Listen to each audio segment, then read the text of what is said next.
الحمد لله رب العالمين والصلاة والسلام على سيد المرسلين وعلى آله وأصحابه أجمعين أما بعد. میرے محترم بزرگوں، عزیزوں اور دوستوں، اللہ رب العزت نے بے شمار مخلوقات کو پیدا فرمایا ہے. اس کے اندر انسان بھی ہے، جنات بھی ہے اور دوسرے حیوانات بھی ہیں. جتنی مخلوقات پر ہم غور کریں گے، اللہ نے ہر مخلوق کے اندر کچھ نہ کچھ فرق ضرور رکھا ہے. خود انسانوں کے اندر دیکھیے، اللہ نے کسی کو طاقت زیادہ دی ہے، کسی کو طاقت کم دی ہے، کسی کو مال زیادہ دیا ہے، کسی کو غریب بنایا ہے. اس طرح سے ہر مخلوق کے اندر آپ جائزہ لیں گے تو آپ کو پتہ چلے گا کہ اللہ تعالیٰ نے ان کے مرتبوں کے مطابق، ان کے جسمانی ساخت کے مطابق الگ الگ فرق رکھا ہے اور ان کے اندر کچھ اونچی رکھی ہے. لیکن ان تمام چیزوں کے باوجود اللہ رب العزت یہ چاہتے ہیں کہ ایک انسان اگر کسی معاشرے میں رہتا ہے، کسی سوسائٹی میں رہتا ہے، کوئی طاقتور ہے تو کسی مظلوم کمزور پر ظلم نہ کرے. اگر کوئی مال والا ہے تو اپنے مال کے بلبوتے پر کسی فقیر انسان پر یا فقیر پر ظلم نہ کرے. اگر کوئی کسی کو منصب یا کسی کو کرسی ملی ہے تو وہ اپنی کرسی اور منصب کی بنیاد پر اپنی رعایا پر ظلم نہ کرے. اس لیے اللہ کے رسول علیہ الصلوۃ والسلام کی زبانی اللہ رب العزت نے، جس کو حدیث قدسی کہتے ہیں، فرمایا انی حرمت الظلم علی نفسی، میں نے اپنے آپ پر ظلم کو حرام قرار دیا ہے. وجعلتہ بینکم محرما، اور اس کو میں نے تمہارے درمیان بھی حرام قرار دیا ہے. فلا تظالموا، تو تم ایک دوسرے پر ظلم مت کیا کرو. گویا کہ ظلم کا مطلب یہی ہوتا ہے کہ کسی کے حقوق کو نہ دیے جائیں یا اس کا حق چھینا جائے، اس کے اوپر جو باتیں اس کی ہیں اس کی نہ مانی جائیں. ہر طرح کی چیزوں کو اگر دیکھیں گے تو اللہ رب العزت نے عمومی اعتبار سے ظلم کو حرام قرار دیا ہے اور ظلم کے ضد عدل اور انصاف جو ہے اس کو واجب قرار دیا ہے. اور ظلم کہتے کس کو ہیں اور ظلم کی کتنی قسمیں ہیں، علماء نے اس پر بڑی تفصیلی گفتگو فرمائی ہے. سب سے پہلی بات تو یہ ہے، قرآن پاک کے اندر بہت سی آیتیں ہیں، اس سے پتہ چلتا ہے کہ اللہ رب العزت ظالموں کا بدلہ اس دنیا میں بھی لیں گے اور آخرت میں بھی لیں گے. اور سب سے بڑا ظلم جس کو کہا گیا ہے، حضرت لقمان کے بارے میں آپ نے ان کا نام سنا ہوگا. وہ اپنے بیٹے کو نصیحت کرتے ہوئے فرماتے ہیں، یا بنی لا تشرک باللہ، اے میرے بیٹے اللہ کے ساتھ کسی کو شریک نہ ٹھہراؤ.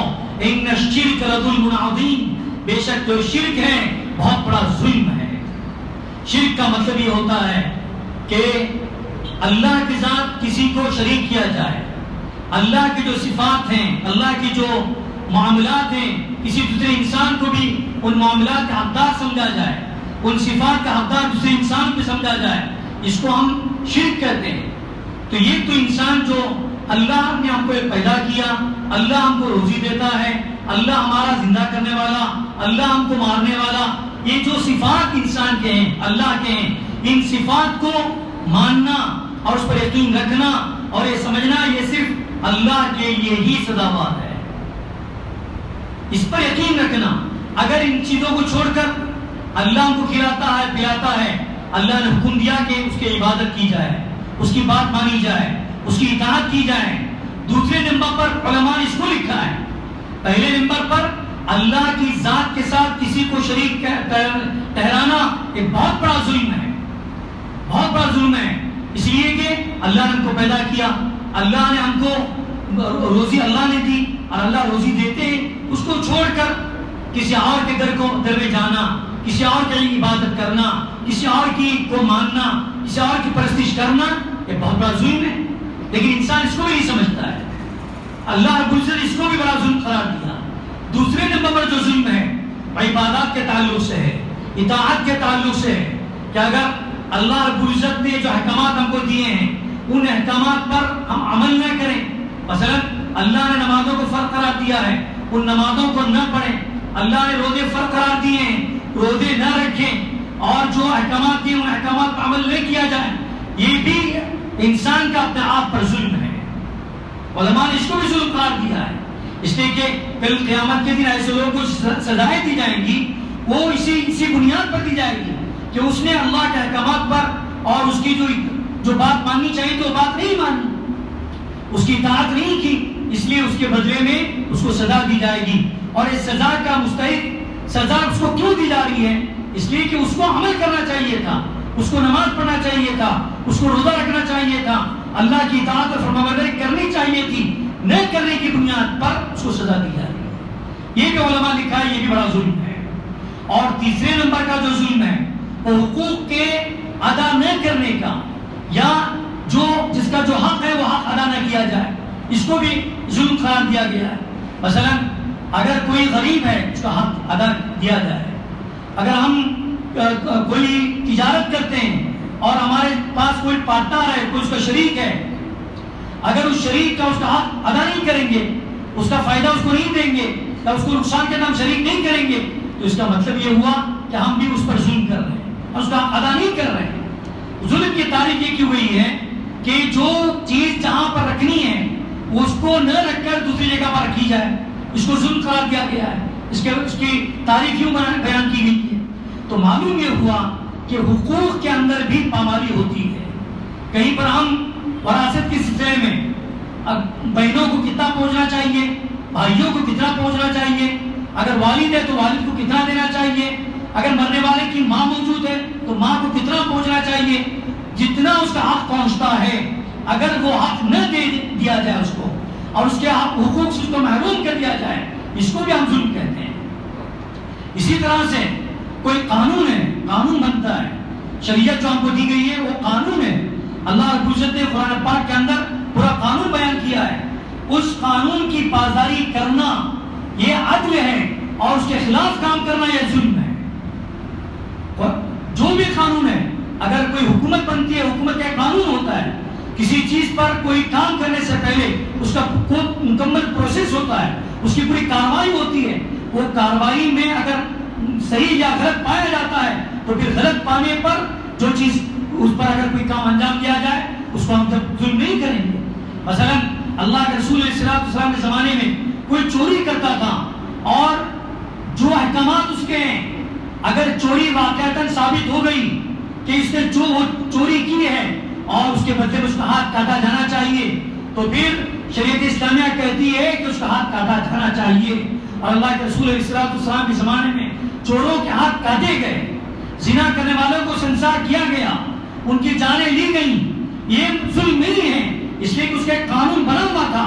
اگر وہ قانون جب بنا ہوا تھا اور شریعت جب بنی ہوئی تھی، اور یہ قانون کسی امیر کے لیے، کسی غریب کے لیے، کسی بڑے کے لیے، کسی چھوٹے کے لیے الگ الگ نہیں تھے. اگر چوری کوئی فقیر کرتا تو اس کا ہاتھ کاٹے گئے.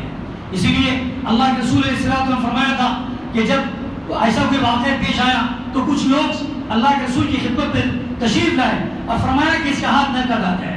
تو اللہ کے رسول نے فرمایا اس جگہ پر اگر میری بیٹی بھی چوری کرتی تب بھی میں اس کا ہاتھ کاٹتا. تو معلوم یہ ہوا چوری کرنے پر ہاتھ کا کاٹنا یہ ظلم نہیں ہے، یہ قانون ہے.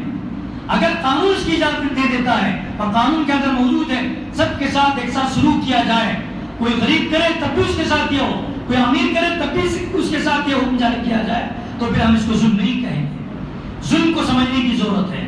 ظلم اس کو کہتے ہیں کہ یقیناً قانون کے اندر حکم لکھا ہوا ہے کہ یہ سزا اس کو نہ دی جائے، اس کے بعد پھر اس کو سزا دی جائے، اس کو مارا جائے، اس کو پیٹا جائے اور اس پر تشدد کیا جائے، یہ ظلم ہے. اور جہاں تک ظلم کا تعلق ہے، اللہ کے رسول علیہ السلام نے فرمایا اتقی دعوت المظلوم، مظلوم کی بددعا سے بچیے. حضرت معاذ بن جبل رضی اللہ عنہ کو اللہ کے رسول علیہ السلام نے جب یمن کی طرف بھیجا زکوٰۃ کو وصول کرنے کے لیے، کچھ احکامات جاری کرنے کے لیے، تو جب ان کے پاس بھیجا گیا تھا تو اللہ کے رسول صلی اللہ علیہ وسلم بھیجنے سے پہلے کچھ کو نصیحت فرمائی تھی کہ آپ ایسے قوم کے پاس جا رہے ہیں، وہاں پر کچھ مشرک بھی ہوں گے، نصارہ بھی ہوں گے، یہودی بھی ہوں گے، دوسرے لوگ بھی ہوں گے، ان کے ساتھ کسی پر ظلم نہ کرنا.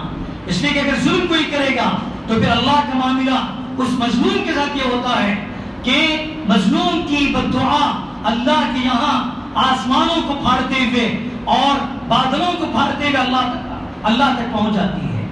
اور پھر اللہ رب العزت کے بعد جب پہنچ جاتی ہے, اللہ کیا فرماتے ہیں, میری عزت کی قسم, میری جلال کی قسم, میں اس مظلوم کی ضرور بھی ضرور مدد کروں گا, اگرچہ کہ تھوڑی دیر کے بعد ہی کیوں نہ ہو. تو معلوم یہ ہوا ظلم اگر کریں گے تو اس کا بدلہ یا اس کا جو انجام جو ہے اور اس کی جو سزا جو ہے اللہ رب العزت دنیا کے اندر بھی دیتے ہیں اور آخرت کے اندر بھی دیتے ہیں. اللہ کے رسول علیہ الصلوۃ والسلام نے فرمایا دو سزائیں ایسی ہیں, اس کے وہ اگر کوئی کام کرتا ہے تو اللہ رب العزت اس کا بدلہ دنیا ہی میں دیتے ہیں. ایک اس کے اندر فرمایا ظلم, یعنی اگر کوئی ظلم کرے, کوئی بھی کرے, ظلم کوئی فرد بھی کر سکتا ہے, ظلم کوئی جماعت بھی کر سکتی ہے, ظلم کوئی حکومت بھی کر سکتی ہے, ظلم کوئی بادشاہ بھی کر سکتا ہے, ظلم کوئی بڑا سے بڑا انسان بھی کر سکتا ہے. ظلم کسی انداز سے ہوگا, اللہ رب العزت کل قیامت کے دن اسی انداز سے اس کا بدلہ دیں گے اور ظالم کبھی بچ نہیں سکتا. اس لیے اللہ کے رسول علیہ الصلوۃ والسلام نے بار بار ارشاد فرمایا تھا اتقی دعوت المظلوم, مظلوم کی بددعا سے بچو, مظلوم کی بددعا سے بچو, اس لیے کہ اس کے درمیان لیس بینہ و بین اللہ حجاب, اس کے درمیان اللہ کے درمیان کوئی آڑ نہیں ہے, کوئی آڑ نہیں ہے. مظلوم کی تو بددعا فوراً اللہ کے پہنچ جاتی ہے. قرآن پاک اٹھا کر ہم دیکھیں گے تو معلوم ہوگا کہ جب بھی اس دنیا میں جب بھی سرزمین پر ظلم ہوئے ہیں, اللہ تعالیٰ کسی نہ کسی طرح سے ان کو ہلاک کر دیا ہے. امتوں کے حال کو دیکھیے, بادشاہوں کے حال کو دیکھیے, قریب زمانے میں دیکھیے, جہاں جہاں پر ظلم ہوا ہے وہاں پر اللہ نے ان سے انتقام لیا ہے اور ظالم کا جو بدلہ ہے اللہ لیتے ہیں. اور جب اللہ ظالم کا بدلہ لینے پر آتے ہیں تو پھر اس کی خاموش مار کیسے پڑتی ہے اس کو احساس تک نہیں ہوتا ہے.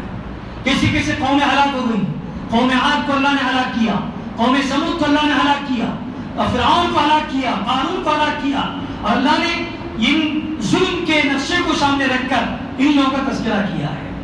تو اگر انسان اگر کسی معاشرے میں ظلم کرتا ہے, کسی سوسائٹی میں, تو اللہ کے رسول نے فرمایا کہ انصر اخاک ظالما او مظلوما, انصر اخاک ظالما او مظلوما.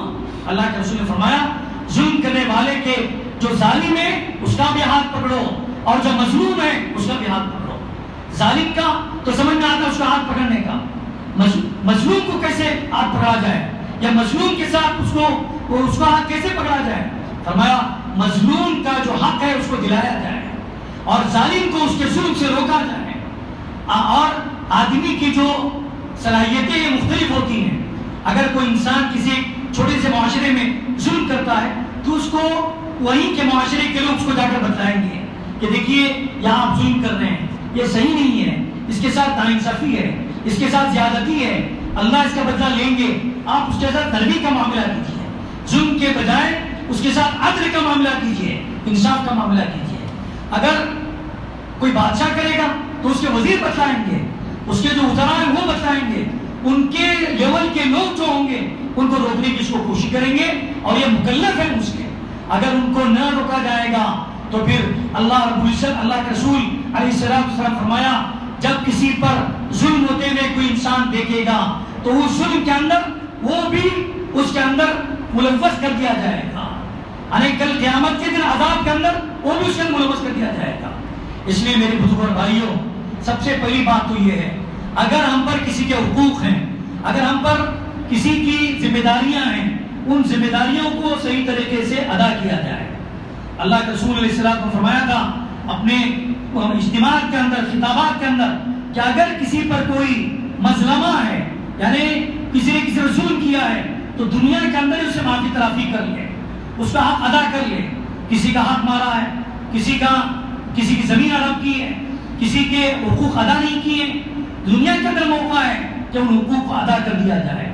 اگر خدا نخواستہ ہم نے یہاں پر حقوق ادا نہیں کیے تو حق والے کل قیامت کے دن ہمارے گریبان پکڑیں گے اور ہم سے وہاں پر عرض کیا جائے گا.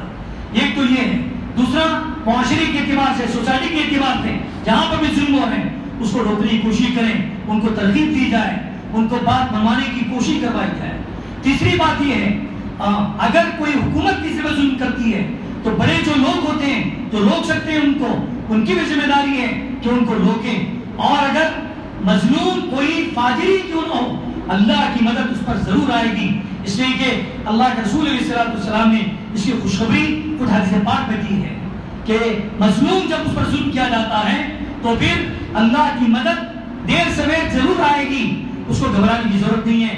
اگر فاجر ہے تو اس کا مسئلہ اللہ سے ہے, اللہ اس کو دیکھ لیں گے کہ اس نے کیا گناہ کیے ہیں, وہ اس کا فسق کیسا ہے, اس کا فجور کیسا ہے. اس کا معاملہ اللہ کے درمیان کا معاملہ ہے, لیکن کسی کو کسی پر ظلم کرنے کی اجازت نہیں ہے. اسی لیے اللہ کے رسول علیہ السلام فرمایا کسی پر ظلم نہیں کیا کرو. اور ظلم کی بہت سی شکلیں ہیں, مختصر سے اوقات میں اس کو بیان نہیں کیا جا سکتا.